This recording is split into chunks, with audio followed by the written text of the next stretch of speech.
के सिस्टम में गड्ढा है। देखिए, गुरुग्राम के इफ्को चौक पर बारिश के बाद सड़क का एक बड़ा हिस्सा धंस गया। तेज बारिश के बाद इस इलाके में भारी जलभराव हुआ था और अब सर्विस रोड का एक हिस्सा अचानक जमीन में धंस गया।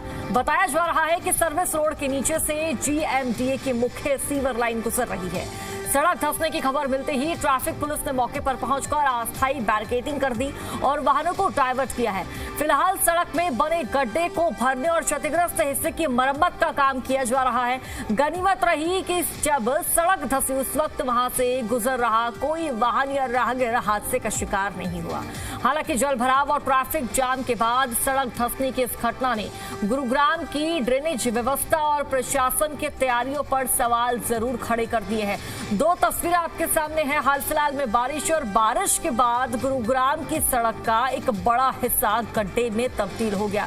गनीमत की बात ये रही कि इस रास्ते से कोई गुजर नहीं रहा था, इस सड़क से कोई वाहन नहीं जा रहा था, वरना बहुत बड़ा हादसा घटित हो जाता और जानमाल को भी नुकसान पहुंच सकता था। दो तस्वीरें आपके सामने हैं। तस्वीरें काफी है बयां करने के लिए कि गुरुग्राम में बारिश के बाद क्या हाल नजर आ रहे हैं। हाल इस वक्त बेहाल है।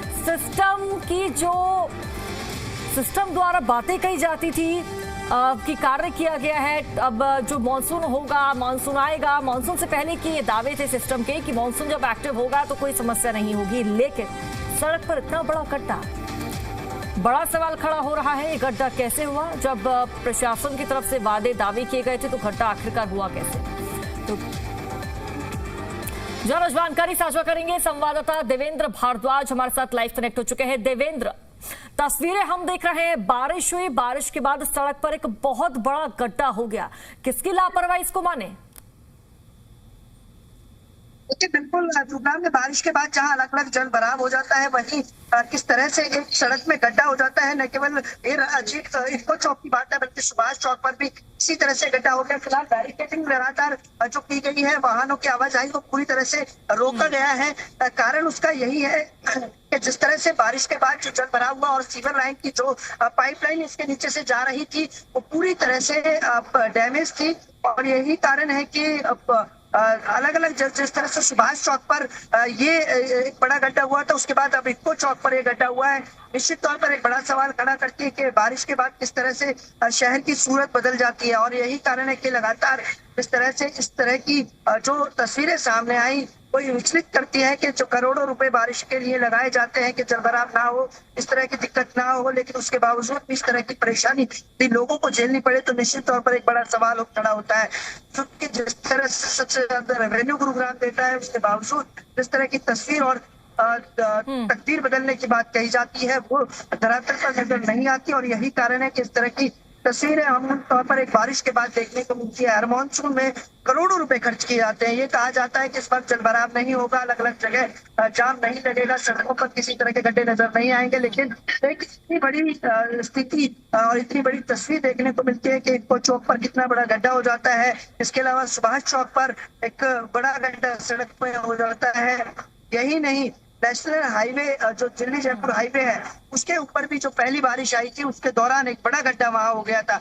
तो इस तरह की तस्वीरें निश्चित तौर पर एक बड़ा सवाल खड़ा करती है। फिलहाल वो तस्वीरें आप दिखाइए, गड्ढा कहां पर हुआ है, अभी मौजूदा स्थिति क्या है, सूरत हाल क्या बयां कर रहा है? इस बार जो तस्वीर है वो बदलेगी, लेकिन समय बदल जाता है, साल बदल जाते हैं, तस्वीर नहीं बदलती।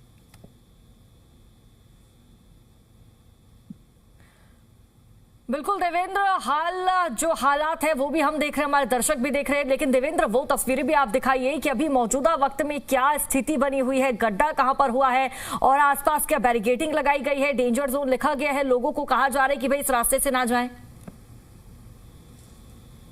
देखिए, बिल्कुल निश्चित तौर पर कहा जा सकता है कि जिस तरह से लगातार बारिश के बाद देखा 2 दिन पहले जो बारिश आई उसने किस तरह के हालात कर दिए थे। गुरुग्राम के सड़कें तालाब में तब्दील हो गई थी, अलग अलग जगह अंडरपास में पानी भरा नजर आएगा और एक लंबा जाम लोगों को जिसमें लगभग 3 से 4 घंटे इंतजार करना पड़ा था। और इसके बाद प्रशासन की तरफ से एक फॉर्मूला जो निकाला हुआ है कि किस तरह से जाम और जल भराव की समस्या से निजात यदि पाना है तो फॉर्मूला एक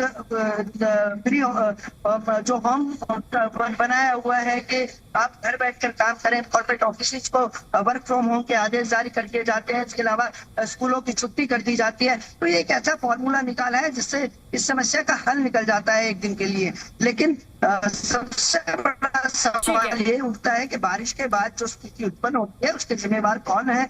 जो अधिकारी लगातार दावे और बिल्कुल देवेंद्र, तस्वीरें देख रहे हैं हम, हमारे दर्शक भी देख रहे हैं कि आलम क्या है। वादे दावे कहीं किए गए थे, मानसून एक्टिव हुआ और तस्वीरें सबके सामने है।